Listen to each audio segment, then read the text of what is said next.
여러분, 우리가 함께 기도할 때마다 우리가 손을 쓴 기도문이 눈으로 보여지는 역사가 임할 수 있도록 우리가 늘 기도합니다.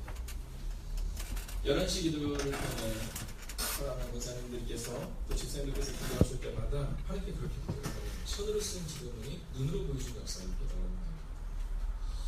자, 오늘 본문에 나오고 있는 이 바디메는요, 이 볼 수 없는 사람이었어요.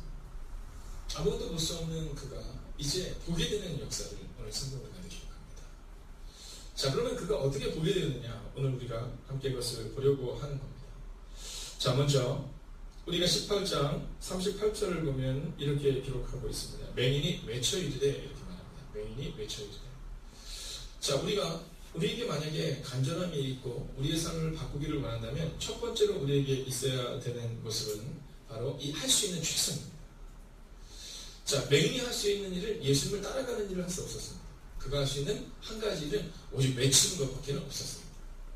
사람들이 예수님이 지나가신다는 얘기를 듣고 그리고 외치는 것 외에는 그가 할 수 있는 일이 아무것도 없었습니다. 자, 볼 수 없어 따라갈 수 없는 그가 한 일, 할 수 있는 최선은 곧 외치는 것이었습니다. 그가 할 수 있는 최선의 방법으로 예수님께 간절히 고백하고 있는 겁니다. 여러분, 오늘 이 아침 이 시간 우리가 할 수 있는 최선의 방법이 무엇입니까? 아마 그것은 여러분에게 있어서 기도하는 것이었을 겁니다. 그래서 오늘 이 새벽의 시간을 깨워서 오늘 우리가 이곳에 나온 것이죠. 여러분, 이 간절한 바디메오의 최선을 다하는 그 모습이, 자신이 할 수 있는 최선의 모습이 바로 오늘 바디메오의 문제를 넘어서게 하는 역사로 우리 가운데 나타났다라는 것입니다. 여러분, 여러분에게 할 수 있는 최선, 주님은 우리 가운데 그것을 원하십니다. 여러분, 다윗이 전쟁 가운데 있을 때 하나님께서 다윗에게 원하시는 것이 칼을 잘 쓰는 것, 활을 잘 쏘는 것, 창을 잘 다루는 것이 아니었습니다. 예수님이 다윗에게 원하셨던 것은 오직 한 가지, 다윗이 할 수 있는 최선의 모습이었다라는 거죠. 두 번째 고백입니다. 오늘 본문의 말씀은 맹인이 외쳐 이르되 다윗의 자손 예수여 나를 불쌍히 여기소서, 이렇게 고백하고 있습니다. 자, 오늘 우리가 보아야 될 두 번째 모습은 바로 나는 아무것도 아닙니다의 고백이다라는 겁니다. 오늘 이 바디메오가 내가 할 수 있는데 라는 마음이 아니라 나를 불쌍히 여기소서, 즉 나는 아무것도 아닙니다. 나는 할 수 없습니다. 오직 주님만이 하실 수 있습니다. 여러분, 이 고백이 바로 오늘 바디메오의 눈을 뜨게 했다는 겁니다. 만약 오늘 우리 가운데 있는 연약함들이 있지만, 우리 가운데 있는 두려움과 낭만들이 있지만, 우리가 주님, 우리를 불쌍히 여기소서 라고 기도할 때 그분이 우리의 기도에 응답하셔서 우리 가운데 역사하신다는 겁니다. 성경에 나오는 첫 번째 왕 사울과 그리고 위대한 왕 다윗의 차이점은 바로 나는 아무것도 아닙니다의 고백입니다. 자, 사울은 내가 하려고 하죠. 여러분, 선지자가 늦게 오자 자신이 대신하여 제사를 드리려 하고, 문제가 해결되지 않자 점심자를 찾아갑니다. 하나님께서 모든 것을 진멸하라 이렇게 말했지만 백성들의 소리에 귀를 기울이며 그는 모든 것을 진멸하지 않고 자신이 판단하여 그것을 하나님께 드리려 했다라고 말합니다. 자, 근데 선지자의 고백을 들어보십시오. 순종의 제사보다 낫고, 여러분, 주님이 정말 우리 가운데 원하시는 것이 무엇일까? 여러분, 그것에 수많은 병자들도 있었을 겁니다. 그것에 수많은 유력한 자들도 있었을 겁니다. 그러나 그들의 삶 가운데 변화가 나타나지 않습니다. 그러면 누구에게 변화가 나타납니까? 나는 아무것도 아닙니다라고 고백했던 이 바디메오에게 놀랍고 위대한 역사가 나타나고 있다라는 겁니다. 그러면 다윗은 어땠습니까? 다윗은 갑옷을 입으려 했는데 갑옷이 너무 큰 거예요. 사울왕이 칼을 주는데 이 칼이 너무 큰 거예요. 자, 그러나 이 다윗의 고백을 보십시오. 나는 아무것도 아니지만, 나는 아무것도 할 수 없지만 나는 만군의 여호와 이름으로 나아간다. 야, 너의 칼과 창과 단창을 보니 내가 너무나도 연약한 모습과 나 충분히 안다. 그러나 나는 만군의 여호와 이름으로 간다 라고 고백하고 있다는 겁니다. 근데 사울왕이 너무 불안한 거예요. 그래서 다윗에게 야, 내 갑옷을 입고 가 이렇게 얘기합니다. 근데 갑옷을 입었는데 너무 큰 겁니다. 그때 다윗이 뭐라고 말하냐면 이런 것 따위는 필요 없습니다. 내가 만군의 여호와의 이름이면 충분합니다. 어차피 이 갑옷이 맞지 않을 정도의 그 작은 소년이었던 이 다윗이 그렇게 고백하는 겁니다. 나는 아무것도 아니지만 그러나 내가 만군의 여호와의 이름으로 간다. 여러분, 그 자리에 이 사울은 그 당시 어떤 왕이었습니까?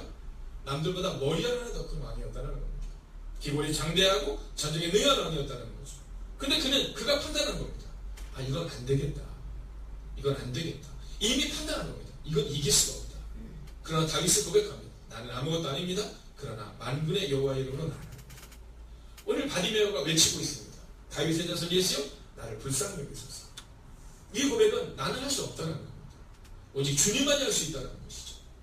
오늘 이 새벽 이 시간 우리가 어떤 고백이 있느냐? 여러분 내가 할 수 있다는 고백을 가지고 나오셨습니까? 아니면 나는 아무것도 아닙니다의 고백으로 나오셨습니까? 마지막 세 번째 모습을 우리가 살펴보려고 하는데요. 39절을 보면 이렇게 기록하고 있습니다. 앞서가는 자들이 그를 꾸짖어 라고 기록하고 있습니다. 여러분 세 번째 모습은 바로 장애를 극복해야 한다라는 겁니다. 장애를 극복해야 된다. 자, 오늘 39절을 보면 앞서가는 자들이라는 표현에서 우리가 알 수 있는 것은 예수님께서 멀찍이 계시고요. 그리고 그 옆으로 앞서가는 자도 있고 그리고 맨 뒤에 오늘 바디메오가 있는 장면을 보게 됩니다. 성경은 먼저 된 자가 나중되고 나중된 자가 먼저 된다라고 기록하고 있죠. 여러분 오늘 이 먼저 앞에 있는 사람들은 예수님을 먼저 보았을 거고 소경 바디메오보다는 예수님에 대해서 더 많이 들었을 거고 더 자세히 보았을 겁니다. 그러나 그들에게는 소경 바디메오가 가지고 있는 간절함이 없었다라는 겁니다. 여러분 그들의 태도를 보십시오. 앞서가는 자들이 꾸짖었다라고 기록하고 있습니다. 앞서가는 자들이 바디메오의 그 간절함을 보면서 가슴이 아프고 가슴이 떨리고 그리고 내가 이 소경 바디메오에게 무엇을 해줄까의 마음이 있어야 되는데 그들이 꾸짖었다라고 기록하고 있다라는 겁니다. 성경에 보면 중풍병자의 친구들에 대한 얘기가 나옵니다. 자, 걸을 수 없는 이 중풍병자에게는 좋은 친구들이 있었던 듯합니다. 그 친구들이 예수님께 이 중풍병자를 데리고 가고 싶은 거예요. 자, 오늘 앞서가는 자들과 너무나도 다른 모습이죠. 꾸짖었다는 모습이 아니라 여러분 그들은 그 친구들이 그를 데리고 가는 겁니다. 근데 앞에 사람이 너무 많은 거예요. 그래서 갈 수가 없는 상황입니다. 여러분 장애가 그들의 앞에 막았었다는 것이죠. 여러분 그때 그들이 어떻게 행동합니까? 네, 그 친구를 데리고 옥상으로 올라갑니다. 그리고 옥상의 지붕을 뜯어냅니다. 그리고 줄에 달아 내립니다. 그리고 예수님은 그들의 믿음을 보시고 그 중풍병자를 일으켜 세우신 장면을 오늘 우리가 보게 됩니다. 여러분 대부분의 사람들은 우리가 정하죠. 내가 정한 40일의 금식기도 시간, 내가 정한 20일의 시간, 여러분 내가 정합니다. 그리고 이것이 이루어지지 않을 때 우리는 포기하죠. 그러나 오늘 성경은 우리 가운데 무엇을 말하고 있냐 하면 장애가 나타날 때 그 장애를 넘어서라 라고 분명히 말하고 있다는 겁니다. 아멘. 오늘 여러분에게 어떤 장애가 있습니까? 눈에 보이지 않는 것처럼 말하기 쑥스러운 또는 말할 수 없는 여러분의 가운데 있는 장애가 분명히 있을 겁니다. 근데 그 장애가 있을 때 여러분 우리는 그 장애를 넘어서야 한다는 것이죠. 어저께 웨슬리 집회가 있었습니다. 여러분 오늘 수요전들을 비롯하여 가능하신 분들은 오늘 10시 반에 은영교회에서 집회가 있고요. 그리고 오늘 수요예배는 은영교회에서 7시 반에 있습니다. 아마 우리 전사님이 다시 한번 안내를 할 거고 차량 운행을 하게 될 텐데요. 근데 강사님이 너무너무 은혜가 되시더라고요. 저희 교회 조병희 강사님이 몸이 조금 크시잖아요. 그분은 조병희 강사님이 그 옆에서 아마 어린아이처럼 볼 정도로 몸이 더 크시더라고요. 근데 몸이 크신 것만큼 말씀이 얼마나 좋은지 모르겠어요. 시간 은혜가 되는 겁니다. 여러분 오늘 수요일을 기대하십시오. 평상시에 못 나오셨던 분들 오늘 한번 함께 오십시오. 여러분 초청합니다. 자, 그런데 어제 그 강사 목사님께서 이제 말씀을 전하시다가 본인의 교회에 있는 김한희 권사님에 대한 이야기를 하시더라고요. 자, 이분이 북한에서 인민군으로 전쟁에 참여하셨던 분이라고 합니다. 그 목사님이 어디서 왔냐면 포천에서 오셨어요. 포천에서. 이 포천이 여러분이 아는 것처럼 북한에서 가장 가까운 곳이잖아요.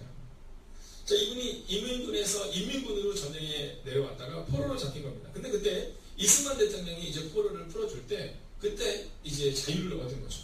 근데 그분의 고향은 저 북한이니까 통일이 되면 빨리 북한으로 가기 위해서 북한에서 가장 가까운 곳에 정착했는데 그것이 바로 포천 일동이었다라는 겁니다. 근데 이분이요 젊을 때 진짜 한성격하셨던 분이에요. 복음을 받아들이기 전까지 성경을 찢어버리고 태워버리고 하여간 굉장하셨던 분이라고 합니다. 근데 이 정학진 목사님이 뭐라고 말씀하셨냐면 그런데 그분이 14년 전에 이 포천 일동교회를 갔을 때 이분이 너무너무 아주 온유한 분이시고 너무 교회를 사랑하시는 분이셨다는 거죠. 자, 그런데 이분이 그런 얘기를 하더랍니다. 어느 날 목사님, 제가 눈에 모래가 낀 것 같은 상황이 있고 자꾸 눈꺼풀이 붓고 눈에 뭐가 끼고 이런 상황이 반복이 되더라고요. 그래서 첫날에는 그냥 그러려니 했는데 둘째 날이 되고 셋째 날이 된 거예요. 자, 셋째 날 만에 도저히 안 되겠어서 동네 병원을 갔더니 동네 병원에서 빨리 대학병원에 있는 안과를 가라고 이제 소견서를 써줬답니다. 자, 대학병원에 가서 두려운 마음을 가지고 진찰을 받았는데 거기서 어떤 이야기를 들었냐면 이 병은 현대 의학으로 고칠 수 없습니다. 이제 어르신은 3개월쯤 되면 한쪽 눈에 시력을 잃을 겁니다. 그리고 조금 더 지나면 아마 나머지 눈도 시력을 잃게 될 겁니다. 이런 얘기를 들었다는 겁니다. 자, 그분이 와서 목사님께 이렇게 말하더래요. 목사님, 두렵습니다. 태어나면서부터 못 본 것이 아니라 여태까지 잘 보고 있다가 이제 내가 노년에 크게 고생하고 크게 힘들게 살다가 고향을 떠나서 정착하지 못하고 이곳에서 떠들듯이 살다가 이제 주님과 함께 살아가는 바로 지금 이제 보지 못했다는 생각이 제가 너무나도 두렵습니다. 이렇게 말씀하시더라고요. 근데 그때 목사님이 정말 간절히 기도하시더라고요. 이 정학수 목사님 그런 얘기 하시더라고요. 우리가 기도할 때, 목회자들 기도할 때 간절히 기도하지만 정말 간절히 기도할 때인데 바로 그날이 그런 때였더라고요. 근데 그 교회는 매주마다 끝나고 나면 이 안수기도를 한답니다. 그럼 뭐 장로님, 권사님, 집사님, 뭐 아이들 중에 몸이 좋지 않거나 또는 기도에 특별한 제목이 있는 사람들이 이제 와서 기도를 받는데요. 근데 그 다음 주가 되었는데 바로 이 어르신이 거기 그 집사님이 그 자리에 앉아 계시더라고요. 그래서 안수기도를 이렇게 하는데 간절히 기도해요. 하나님께서 이 연약가정을 불쌍하도록 간절히 기도했다. 그러면서 매주마다 그곳에 와서 앉아 계시는데요. 예배를 드릴 때마다 그분이 그곳에 다른 분들도 눈에 띄지만 그 3개월 후에 이제 보지 못하게도 그분이 눈에 띄는 거예요. 그렇게 3개월쯤 매주마다 기도를 받는 거예요. 기도를 간절하면 아멘 이러고 크게 받고 그러고는 3개월이 지난 겁니다. 근데 3개월쯤 지나자 이 목사님이 망가는데 이제 걱정이 되기 시작하더랍니다. 이제 3개월쯤 지나면 저 눈이 먼다고 하는데 어떻게 해야 되나? 근데 3개월쯤 지났는데도 괜찮더랍니다. 자, 그러다가 6개월이 지났답니다. 6개월이 지났는데 그대로 기도를 받으러 오시더랍니다. 그렇게 2년이 지나고 3년이 지나고 5년이 지났는데 현대의학으로는 고칠 수 없다고 얘기했던 그 눈의 그 절망이 넘어서게 되는 은혜가 있게 되었다는 거예요. 자, 5년쯤 지나니까 그 아내와 아들이 그렇게 말했답니다. 아버지, 이제 그만 가세요. 이제 나가신 거 같은 거 그냥 그만 가세요. 목사님도 늘 힘드시고 바쁘신데 이제 목사님을 어렵게 하지 마시고 그만 가세요. 이렇게 얘기했다는 겁니다. 근데 그 집사님이 그렇게 얘기하시더라고요. 아니야. 내가 어떠한 상황 가운데서도 하나님께서 나의 노년을 지킬 것을 내가 믿음으로 늘 나가서 기도를 받는 거예요. 자, 그분이 그 눈에 대한 선교를 받았을 때가 2008년이랍니다. 그런데 2017년까지 돌아가실 때까지 시력을 잃지 않고 건강하고 안전하게 87세에 소천하셨는데 그때까지 눈을 잘 보시다가 누구보다도 행복하게 주님의 일을 하다가 주의 품으로 돌아가셨다라는 겁니다. 그 목사님 그런 얘기 하시더라고요. 그때 너무너무 감사했다. 여러분, 목사가 행복하다는 것이 무엇입니까? 그것은 교인이 잘 되는 겁니다. 여러분, 목사가 행복하다는 것이 무엇입니까? 그것은 교인들의 삶 가운데 거룩한 변화가 나타나는 겁니다. 여러분, 하물며 우리들도 그런 텐데 주님은 어떠시겠냐는 겁니다. 오늘 이 바디메오의 그 간절함을 바라보며 주님께서는 가던 길을 멈추시고 이제 그의 눈을 뜨게 하십니다. 사랑하시는 여러분, 오늘 이 새벽도 여러분에게 어떠한 문제와 어떠한 아픔과 어떠한 장애가 있다 할지라도 여러분 끝까지 믿음으로 기도하셔서 그 문제를 넘어서는 여러분과 제가 되기를 주의 이름으로 축원하겠습니다. 아멘. 오늘 스타감에 불렀던 찬양입니다. 우리가 3절과 4절을 부를 때 주님, 제가 주님 앞으로 나아갑니다. 오늘 소경 바디메오가 주님의 이름을 부르며 간절히 주님 앞으로 나갔던 것처럼 우리도 그렇게 주님 앞으로 나아갑니다. 주님, 우리를 받아주시옵소서. 우리가 함께 찬양하겠습니다.